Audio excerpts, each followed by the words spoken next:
Vienā starptautiskā konferencē Āfrikā iepazinos ar Džonu Smitu no Ņujorkas, kuram ļoti patīk apceļot dažādas pasaules valstis un iepazīt šo valstu tautu tradīcijas un skaistākās vietas. Tā nu es ieteicu Džonam kādā brīvā brīdī atbraukt uz Latviju. Mums ir patiešām skaistas tradīcijas un daudz apskates objektu, teicu Džonam. Pirms mēneša man zvana Džons un saka: "Hello, Dženis!" Viņš tā arī neiemācījās, ka es esmu Jānis. Gribēju braukt uz Latviju, bet nevaru tagad saprast. Mums te Amerikā biznesa baigi bremzē, brīvas naudas mazāk. Šogad nevarēšu tik daudz ceļojumu atļauties kā parasti. Tagad esmu izvēles priekšā – braukt uz Latviju vai Šveici. Turklāt jums tur arī krīze.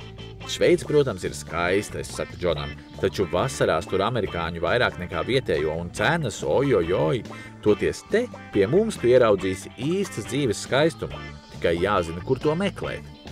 Tu brauc, es tev visu parādīšu. Un no krīzes nebaidies. Latvieši ir sīksti, turklāt tev arī lētāk izmaksās dzīvošana.